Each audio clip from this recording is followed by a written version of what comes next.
seminar. Again, if you want some continuing education credits for this seminar, just email Eric Seagren and he can get you an official certificate that you attended today's meeting. So today we're honored to have Sonya Ahmed. She will be joining Michigan Tech here soon as part of the FEWCON project as a postdoc, examining household consumption, impacts and risks during COVID-19 pandemic upon completion of her degree of her Ph.D. Her Ph.D. is in natural resources from the University of Vermont, finishing next month. She's a graduate fellow at UVM's Gund Institute for the Environment and in the NSF Integrative Graduate Education and Research Traineeship, or IGERT, studying smart grid, technology, behavior, and policy. For 10 years, Sonya was a researcher at the Center for International Earth Science Information Network at the Earth Science Institute at Columbia University, where she worked on the development of global geospatial datasets and managed household survey data for the Millennium Villages Project. Collaborating with research teams in Africa and around the world, Sonya led the development of remote sensing data products and web-based and mobile tools for the Gates-funded Globally Integrated Africa Soil Information Service. She's completed the coursework and thesis for a MA in Philosophical Foundations of Physics at Columbia University and holds an MSc in Planning from the University of Toronto, as well as a BA in Anthropology from Bryn Mawr College. So with that, I will let Sonya take it away. Okay, great. Thank you so much for that introduction, and it's a pleasure to be here virtually with all of you. I'm really eager to be joining the MTU team full-time. I've had the pleasure of starting part-time on the project this semester and just defended my dissertation last Friday, so I'm gonna give you more or less that same talk with a few modifications, and excited for your comments and feedback and to get started. So the subject here is the food, energy, water nexus, embodied injustices and transboundary sustainability. Oh, and I may be having a similar issue as I did before. So I'm gonna see here. It's not letting me scroll through. So,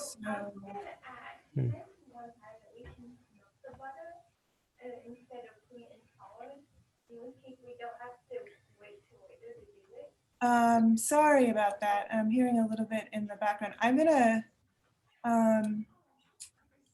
try something else. So sorry about that. I'm gonna try sharing again. This happened before, but I'm gonna try without making it full screen. Can you see now? We can see pretty good. Okay. Yeah, that's good right there. I can read that. Okay, all right, apologies. This was, for some reason, it's not letting me do the slideshow from Keynote. Okay, so if this is all right, then I'll just, I'll give it this way with my apologies.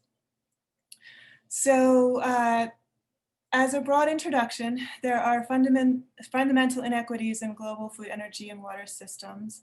1.2 billion live in water scarce regions, 700 million on less than $1.90 a day, 2 billion don't have access to electricity, more than 2.7 billion rely on traditional biomass for cooking, and 800 million globally are food insecure, with about 35.2 million in the US.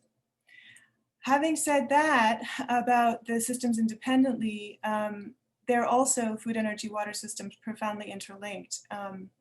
So there are 70% of global freshwater withdrawals are for agriculture. An estimated 8% of total global energy is used for water pumping, treatment, and distribution. And in the US, more water is used in the generation of electricity than by the agricultural sector. However, these systems are managed and governed independently, and there's been increasing concern that solutions focused on just one of these systems or on one region often have unintended consequences for other systems and regions. At the same time, there is increasing demand, which puts increasing pressure on ecosystems. And again, some statistics here about these systems independently. The demand for energy is estimated to rise by as much as 48%. By 2040, the demand for food to rise by 50% by 2030. And by 2025, which is just 5 years from now, the number of people living in countries with physical water scarcity may rise to 1.8 billion, with up to 2/3 of the world's population living under conditions of water stress. And so against this backdrop, the food energy water nexus concept offers new ways to identify regional vulnerabilities. It identifies ways to transition to more just and sustainable uses of food, energy, and water. And at the same time, the slides that I just showed you obviously implicitly contain normative statements or value judgments that we can create more with less, that the poorest need to be integrated into these systems, that the nexus is something that can be managed, especially in the development arena. And it has this sort of security-driven narrative to achieve security in these three things. It's also been contended, there have been some critiques of this concept, that it's a buzzword and an immature concept. A buzzword has been defined as one whose power derives from ambiguous meaning and strong normative resonance. It's also been charged that the FEWNexus just recycles prior work, especially in integrated water resources management. It's also been argued by multiple political and social scientists and others that the nexus inadequately addresses political economy, that is the role of power and vested interests in resource allocation. It's also dominated by systems thinking and often does not consider how energy, food, and water have been produced historically under particular social formations. And at the same time, as we were saying, there's a lot of promise to the concept as well. And I think of it as an invitation to think about interconnectedness across domains.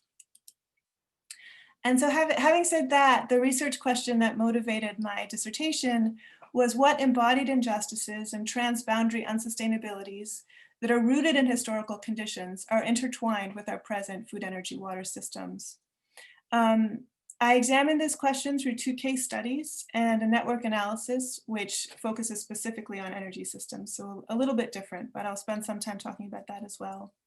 So the first case study is an integrated assessment of the food, energy, water nexus in the Denver region, which is a key producer as well of both food and energy. And the second case study, I quantified deforestation in EUSG James E. Quebec, which is the site of the largest hydropower complex in the Western Hemisphere. And through that study address embodied injustices and transboundary sustainability. Okay, so I'm gonna jump right into the first case study here, which is the FEWNexus, Regional Sustainability and Hydraulic Fracturing, an integrated assessment of the Denver region. And this was undertaken, I should say, in collaboration with researchers at the National Renewable Energy Laboratory in Colorado, and that's part of the reason for the Denver focus here. And so I thought it might be useful to spend a little bit more time defining the nexus concept for us, and starting with this question of how do we assess food, energy, water interdependencies. And this is often approached through the issue of input. So, and the specific definition here, context-specific interlinkages between 2 or more natural resources used as inputs into systems, providing essential services to humans. And then this has several kind of subsets or relationships within the nexus if you look at the connections between 2 systems. So for example, what are the water inputs to energy related activities? The water inputs to food related activities. And then similarly for energy, we can think about the energy inputs to water and the energy inputs to food systems. Food is a little trickier. This food for energy has generally been interpreted as biofuels. And then in the literature here, with some papers that sort of really helped with the initial steps in forming some of the research for this paper in particular, they struggled, as do many, with how do you look at the food inputs to water, which there aren't any. So already in the literature, we could see this definition of food-related impacts on water pollution. And I use that, this is the sort of first time I saw impacts being introduced into the Nexus, and used it a bit as a foothold to think more about impacts across the Nexus, and that we can consider not just inputs from one system to another, but also how actions within one system impact the others, which are very important because all three systems are so essential. So in this case, we can think not just of energy inputs to water, but also the impacts of our energy system on water supply and on water systems. And similarly, energy inputs to food-related activities. We have some examples here: energy for agriculture, for food processing, for transport, refrigeration, and cooking. But we also have the impacts of our energy system on food production and the food system more generally, which I will show you more of in the slides to follow. And then similarly with water, we can look not just at inputs, but also its impacts on food and energy. With respect to inputs, just to give some more examples here, the water needed for food production, for irrigation, for example, for crops, the water for food processing, for preparation even, can be considered part of the Nexus. And then also water inputs to energy, so how much water is needed to produce energy. For electricity generation, this is a major one. Water is needed for thermoelectric power plants. And in arid areas like Denver, semi-arid areas like Denver, and arid areas more generally in the American Southwest, this is a big concern, which prompted some early research on this at the National Renewable Energy Laboratory. So the research questions then for this particular study were what ecosystem impacts and risks are associated with food, energy, water production and consumption, with transboundary flows of food, energy, water, and how can we characterize embodied food, energy, water in the Denver region? How are these impacts and risks distributed across the region and landscape, and how are they changing over time? And so a little bit here about the study site, excuse me, which, as I said, is the semi-arid Denver region. It's rapidly growing. It's facing increasing water scarcity and the depletion of its non-renewable aquifers.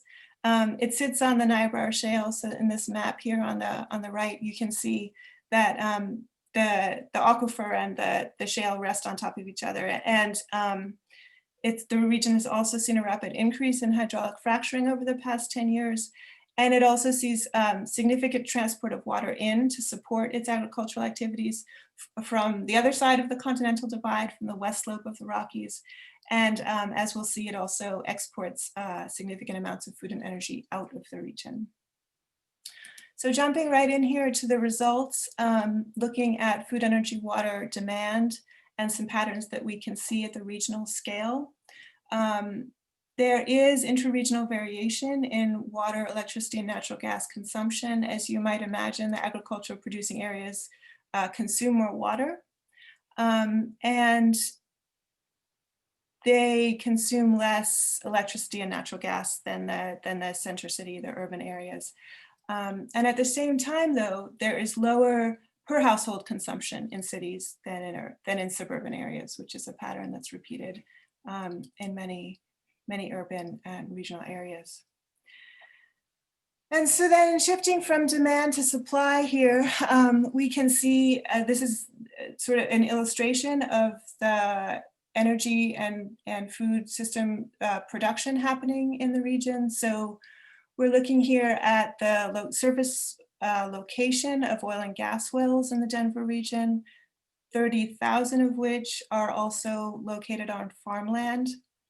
And then in the map on the right, we can see the crop production, cropland area, and grassland pasture as well. That is concentrated on the east side of this, with the west side of the Denver region more in the Rocky Mountains. And so to see what this looks like from a remote sensing or sort of aerial perspective, this was a section of Weld County in about 1986 using the Google Earth Engine time slider. And this is what it looked like in 2018. So you can see the oil and gas infrastructure here. And by this time, most of this is hydraulic fracturing. So shifting again from supply to transboundary flows of food, energy, water to and from the Denver region, 54% of the food it grows is exported, as is 93% of the oil and gas. And so we can see the imports on the left here, both of food and energy, and then am I right? Oh, the imports on the left, and then the exports on the right. Putting all of this in a framework then that had been proposed and implemented for Delhi, India in the literature, I took similar methods and did the same thing for the Denver region, but also tried to make the quantification that we engaged in a little bit more transparent by including the source of the data, by mapping out where the data gaps were, and by trying to include impacts as well from hydraulic fracturing in the region. And so some key takeaways from this study, and this was framed kind of as a response to the point of view that has been expressed not just in the literature, but also at some workshops I was fortunate and to attend on the FEWCON in that region, where it was argued that hydraulic fracturing wasn't really part of the Nexus because it used so much less water than agriculture, for example, and even than other types of energy extraction, and that it constitutes a mere fraction of the total industrial water use nationwide. But as we can see from these examples, this misses several points. With respect to water quantity, the water used for fracking doubled from 500 million gallons in 2006 to 1 trillion in 2017, and constituted at that point roughly 5% of total water withdrawals in the region. And production generated an increasing amount of wastewater as well, which is laced with toxic chemicals and needs to be disposed of somehow, which is another management, environmental and planning problem about hydraulic fracturing. So with respect then to regulation and governance, the federal power is limited due to fracking exemptions from the Safe Water Drinking Act, the Clean Water Act, national emission standards, and more. Water quality impact depends on on-site practices, so regulation and enforcement matters a lot. And the state of Colorado has 23 inspectors to monitor roughly 52,000 wells. And as the data from that time was indicating, it seemed that the lack of enforcement was increasing in terms of their response to complaints. With respect to fracking in the FEW Nexus, and the issues of justice, equity, and who has the right to ban this practice, again, this lack of federal authority over oil and gas drilling leaves decision-making to city and states, and the burden then falls onto local communities, placing those with fewer resources at additional risk. The Colorado Supreme Court has struck down local fracking bans in Broomfield and Longfield, which are towns within the Denver region, as well as nearby Fort Collins, which is just north of it. However, the Boulder County moratorium, and Boulder is a wealthier county with a strong pushback. They also instituted a moratorium with which the oil and gas companies never challenged. So we had kind of a de facto continuation of that, while other bans were targeted.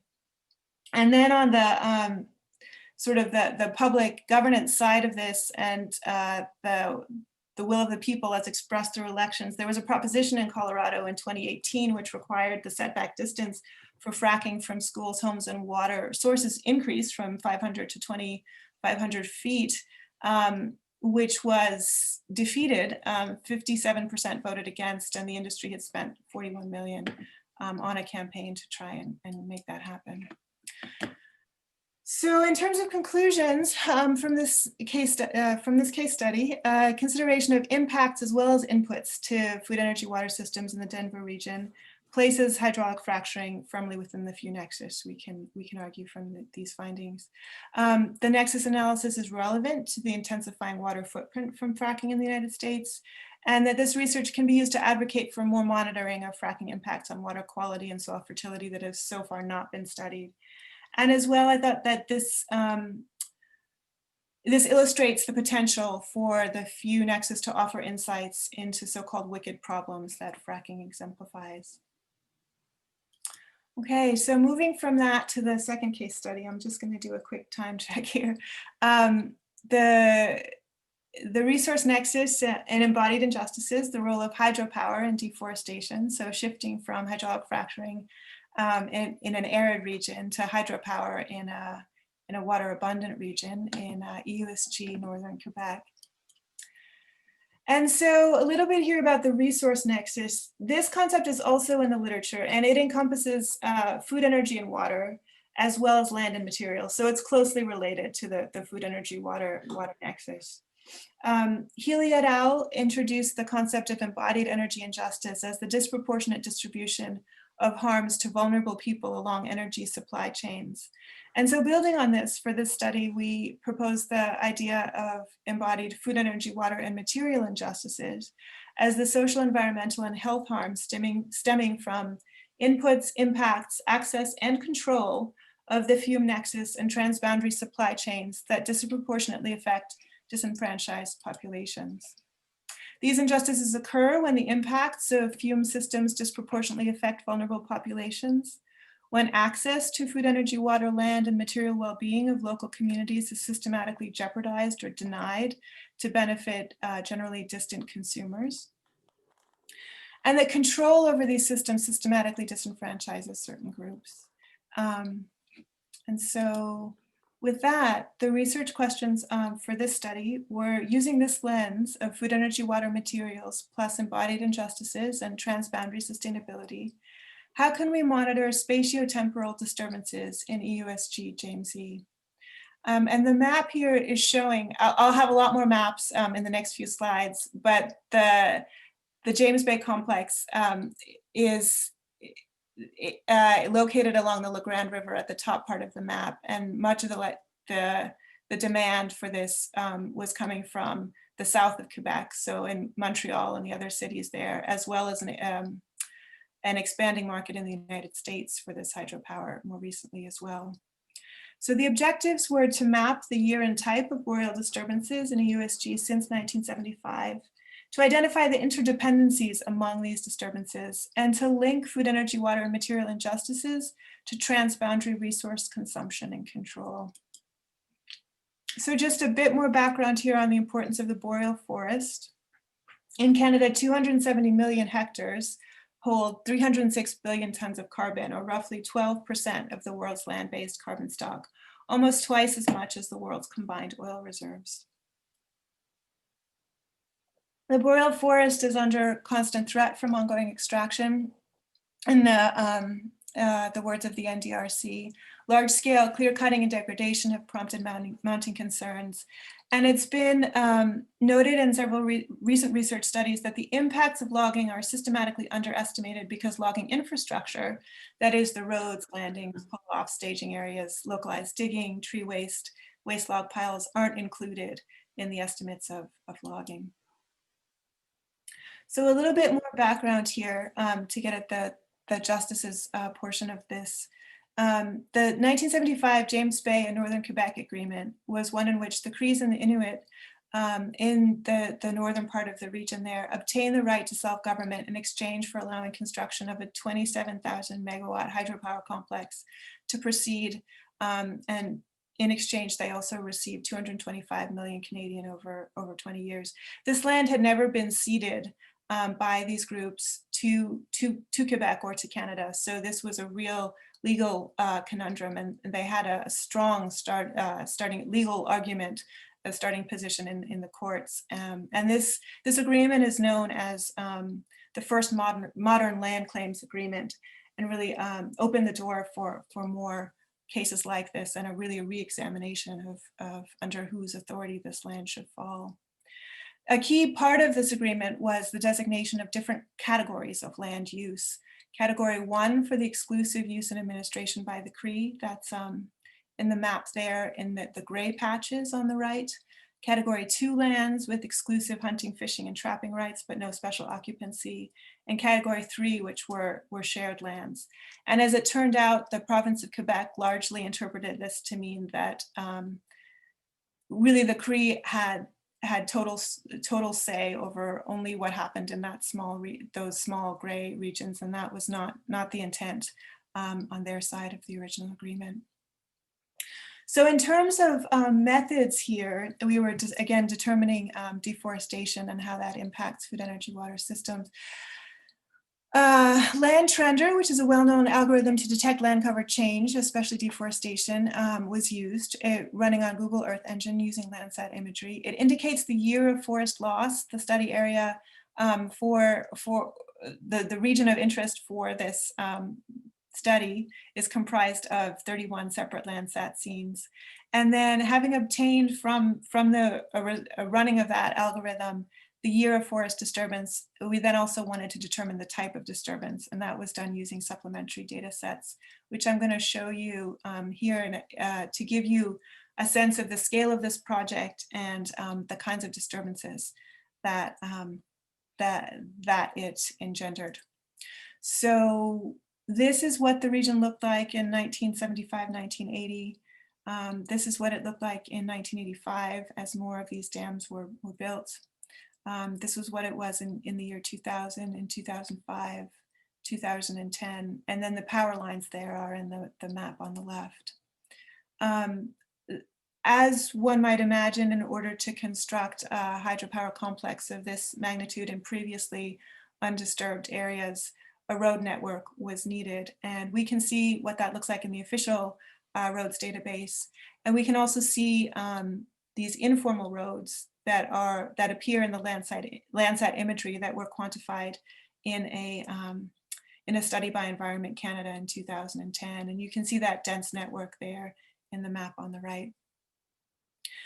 And so these supplementary data sets that I used to identify what the type of forest disturbance were after the James Bay project was, during the time it was constructed, give a sense of what the disturbance in the area looks like. And we can see a compilation of that here, with much of that disturbance due to fire, as well as logging, which we'll be talking about more in a second.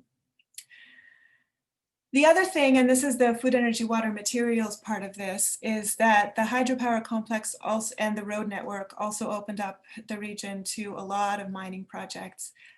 They needed the road system, and they needed that power, and you can see the co-siting of those mines along the power lines, which are those orange lines there on the map. And that the exploratory drilling sites, which are going to show up in the sequence of maps I show you in a moment, really took off in 1990. And the mining titles, which are issued first by the province, that then permit those exploratory drilling sites to be drilled,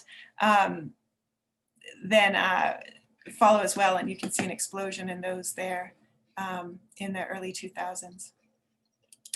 So we're just going to run through this as a sequence. So this is what the situation looked like in 1979 and in 1984, and we can see as more of the hydropower complex is built out, so too is the mining activity in the region. And so we're looking at drilling sites there in the smaller map and mining titles on the right, running through the sequence here that this is really opening up this area for all of these land uses by the province. and often over the objection of the Cree. So now this is where my analysis comes into play. So this was a remote sensing where we wanted to really look at what was happening and when in the region. Starting with 1985 to 1989, 94, we can see these incremental changes here that lead to a lot of disturbance, or roughly 29% of the region by 2018. And then breaking that down by disturbance type, much of this is due to fire, but that occurs north of the logging zone, which is another factor that was very interesting in this study. So that's the brown line there that you can see, where the brown activity is below that brown line. That line is determined by the province, and it's set for where logging companies are allowed to extract timber. And below that line, much of the disturbance actually is due to logging. And this runs contrary to the narrative among many who research forestry in Canada that would say that the disturbance of fire far outpaces the disturbance due to logging. But if you look at specific regions, that's in fact not necessarily the case. And so here again, we see more and more intensified logging. And when you add the roads to this again constitutes a much larger area. Zooming in then on where the Cree were relegated again to those Category 1 lands where the resettlement, you can see even there is a large degree of logging both outside and within their territory, and the mining titles go right up to the boundaries there. And so coming back again to these questions of the nexus, not just including inputs, but also impacts, access, and control, with respect to energy in Quebec, 14% of 22 Indigenous remote communities have access to hydropower, compared with 71% of 17 non-Indigenous remote communities. 8 of 9 Cree nations, so that's 8 of those 22, overall are grid connected, but this is because another major agreement between the Cree and the governments of Canada and Quebec guaranteed that the ninth community would be connected as soon as possible, and it still is not. With respect to food and water, fish mercury levels rose by factors ranging from 2 to 8 relative to natural environments, rendering a Cree staple that was that relied on seasonally as a major source of food. People were only allowed to consume perhaps one meal a month, and there were very strict regulations around this that then had to be communicated to the population. And then with respect to water, surface water that people drank routinely prior to this, it became dangerous to do so. And in the early 1980s, a failure to put in adequate water systems in newly constructed settlements resulted in disease outbreaks.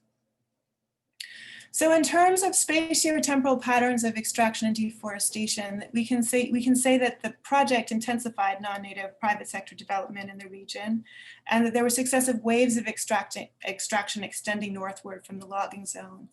The primary road network developed in tandem with hydropower construction. Mining operations and sawmills were co-sited with power lines and road corridors.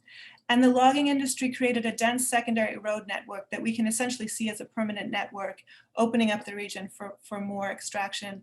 And it followed, in fact, by exploratory drilling in the southern part of the region. With respect to deforestation, we can say that logging outweighs fire in that forestry zone.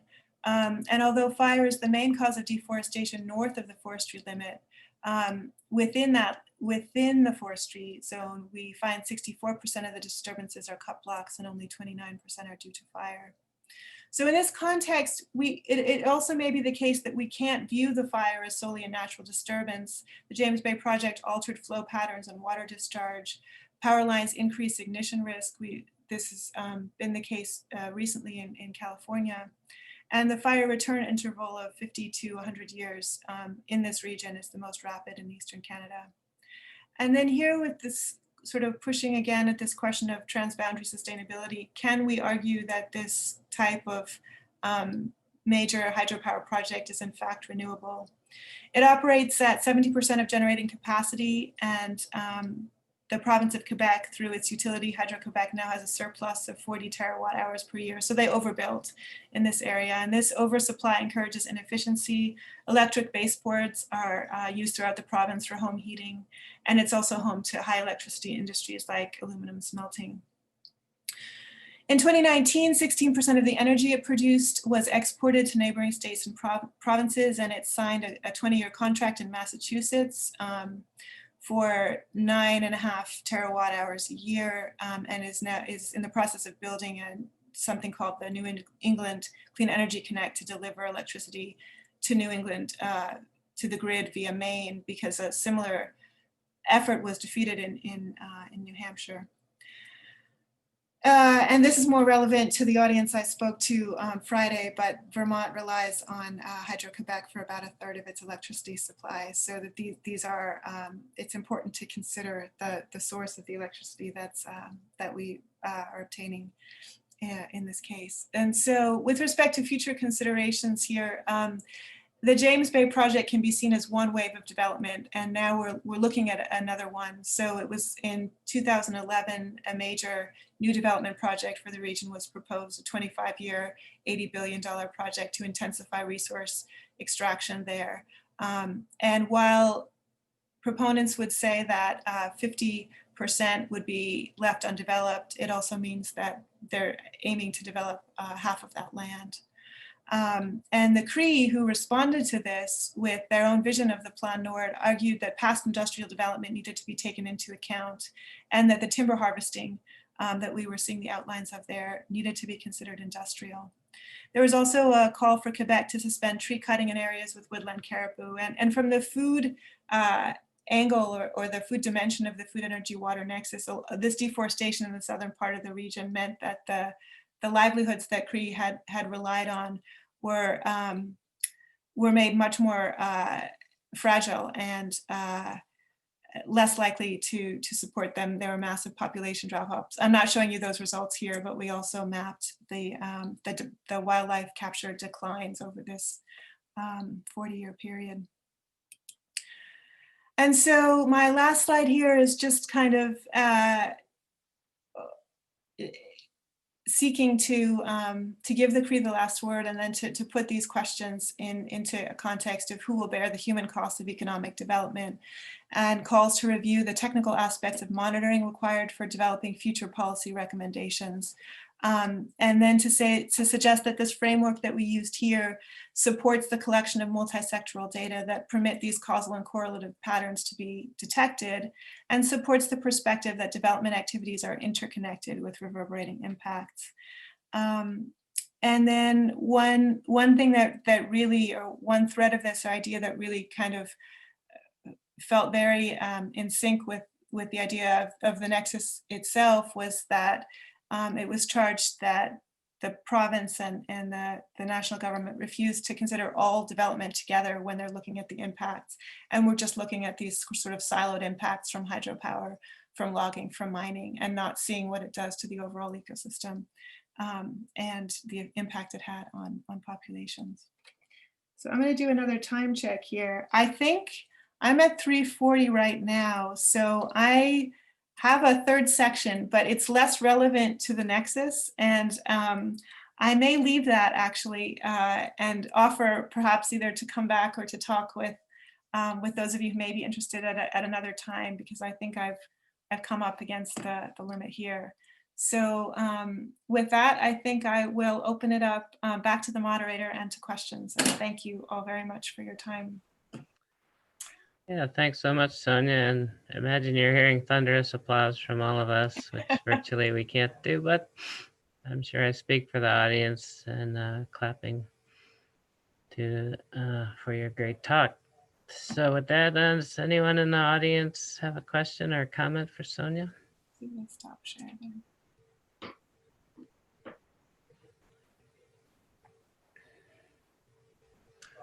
I have a question, Sonya. That was an interesting presentation. Thank you. I was wondering, in your discussion of the Denver region, when Yeah. you talk about water use, I didn't catch it. I'm just curious whether your analysis, like comparing agricultural water use versus thermoelectric power water use, does that include that, some of that water use is consumptive and some is non-consumptive. So a lot of that electrical power use is really non-consumptive water use. Is that incorporated into the analysis? Yes, so we definitely draw that distinction, and I appreciate you bringing that point up. That's absolutely true. So the water that's used in the thermoelectric power plants is to cool the machinery, right? Because you're boiling water essentially to make steam, and that's what's turning those turbines. And so once you've got that hot water, it needs to be cooled down. And so the water withdrawals, and please correct me if this isn't making sense, but then that water is withdrawn from streams and rivers or nearby water bodies as a cooling agent, and then released back into those areas. And so it may be at a slightly higher temperature, and that could have ecological impacts perhaps, but it certainly goes, as you're saying, it goes back into the environment. And then arguably for agriculture too, it's used to irrigate those crops, but then that water goes back into the system as well.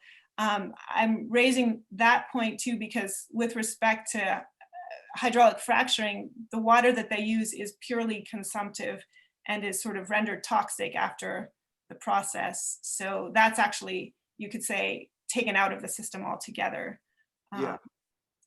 Yeah, no, so fair point, absolutely. Yeah. It goes back into the system. Okay, thanks. Thank you. Any other questions for Sonya? Maybe the students?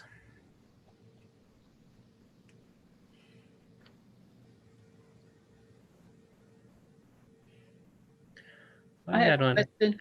Yeah, go ahead, Judith. Okay.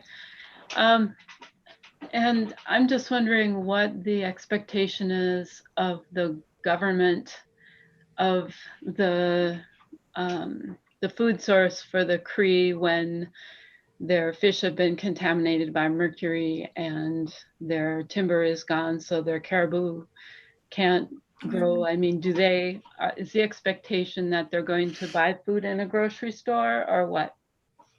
Yeah, thank you for that really thoughtful question. I think maybe the short answer is yes, but it's a complicated story and narrative around the traditional life ways of people changing. And so each of the 9 Cree communities in this region now kind of have a town, and even though some of them are remote, they do indeed have grocery stores, and food is expensive in some of them, as you might imagine, because it costs a lot to get the supplies up that far north, but definitely that's part of it. It was also a key sort of point of contention within these initial agreements, because the Cree wanted guarantees that they could continue these sort of life-sustaining activities that they've been engaging in for thousands of years. And it turned out, though, especially in the southern regions where you had all this deforestation, it wasn't anticipated. So the Cree have something called trap lines. So these family hunting territories, which extend much farther than those little postage-sized stamps. And in fact, the whole territory is carved up into different family hunting regions. And then the deforestation would occur, the clear cutting would occur on those regions. So families would be in cabins where they had spent generations, and then have no place to hunt because the land had been clear cut. So that led to a whole nother agreement in 2002 called the Pays de Brave, where Hydro-Quebec wanted to continue to build more dams. I mentioned, I think, 26,000 megawatts. Only 17,000 of that actually got built out because they stopped those successive waves of dams because they were seeing the impact on the land, and trying to get the forestry industry to change their tactics so that they wouldn't do that kind of clear cutting anymore. And it was seen as somewhat successful. They were able to do a little bit of that. And so, but even so, a lot of it was too late for some of these wildlife populations, and they're still struggling. So I guess that's a roundabout way of sort of addressing your question. Did it help at all, or? Yeah, it did. Thanks a lot. And I wanted, if I could follow up on that. So in the Great Lakes region here, we have these treaties that guarantee rights for fishing and hunting, and it sounds like that's not the case there. Is that what is going on across Canada, or is it just there? Is that a unique situation? Yeah, thank you for that as well. That one agreement just pertained to the area that I showed you. But there are similar agreements with other groups that also do try and sort of secure hunting and fishing rights. I think the issue though is that when these agreements were first negotiated, it wasn't seen as sort of to how endangered some of those wildlife populations would become, so that the government, which did agree that people could continue to engage in these activities at the same levels, that the wildlife populations just weren't there to sustain them anymore, to support that kind of capture anymore. So I think in recent years, the government has sort of dialed back and said they can no longer meet this because it's just kind of a failure to manage their resource adequately. Is that the case as well in the Great Lakes region, that you're seeing the declining wildlife populations, so that? Yeah, that is going on. And I think it's the basis for some court action on the part of the tribes. And then there's also this issue of who can hunt where in northern Quebec. So you do see poaching happen sometimes, so that non-native hunters are only allowed in Category 3 lands, not Category 2, but which is a larger, sort of that middle amount of area. And another sort of consequence of this that I didn't mention, but that the Cree are concerned about, is this opens up the entire territory to non-native settlement, and the implications of that as well, which of course was one of the reasons on the Quebec side to do it in the first place, right? But yeah, there's also conflict with who's allowed to hunt and where. Okay, thank you. Thank you. Anybody else have any questions or comments?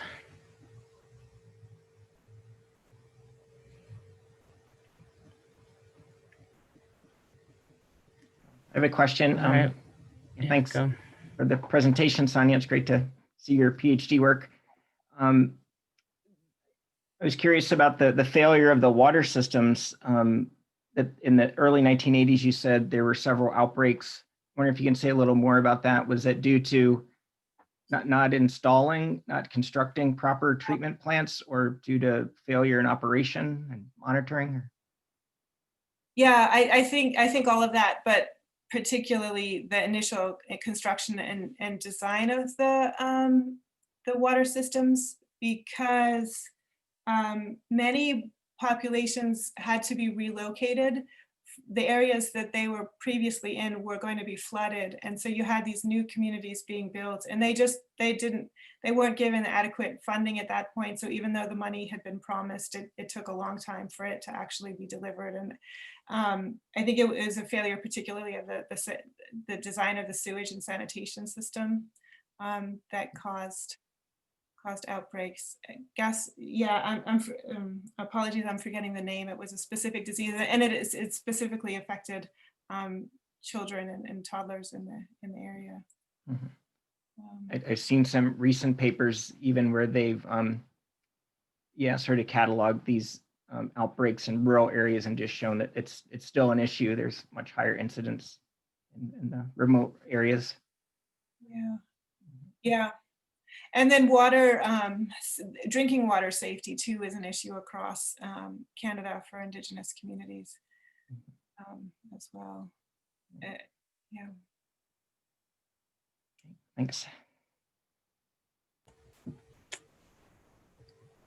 Anybody else have a question or comment?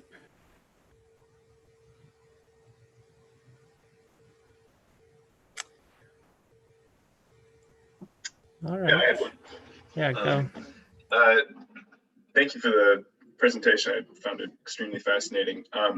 Were the wildfires that you mapped north of the timberline, were those an increase? Those had increased in prevalence since after the agreement, or were those always kind of a natural occurrence? So that's a tricky one and a great question, because they did increase, but they also increased all across Canada. So they're finding wildfires in general are increasing because of climate change, as I guess we all hear in the news these days. So I didn't have the expertise, nor did the folks on my committee, to really analyze this question of whether or not ignition risk was kind of an unstudied example. So there was, I used the Canadian National Fire Database for that independent supplementary data set to validate the Year of Disturbance satellite data product that I had put together from Landtrender. And it had, so this Canadian Fire Database does have the cause of the fire. And so I did look at that for the region, but 95% of them were attributable to lightning and 5% for anthropogenic or human caused. And so that 95% due to lightning is interesting, especially because so many of them fell along the power line corridor. But I think it may be a sort of question that bears further research in that region about, yeah, whether or not those power lines are actually triggering more there. So there is an increase, but it's also true that it's been increasing across Canada. Thank you.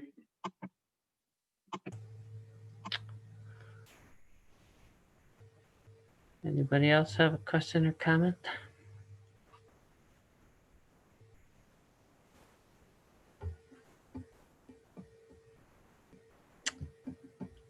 All right, well, thanks again, Sonya. I really do appreciate it. And maybe we'll hear more about your work in the future that you and Dave do together. That'd be great to hear from you in, next year too. So thanks everybody for coming. On Wednesday at 3, we have an additional seminar, a bonus seminar that hopefully you all will log into and listen to as well. It should be quite interesting.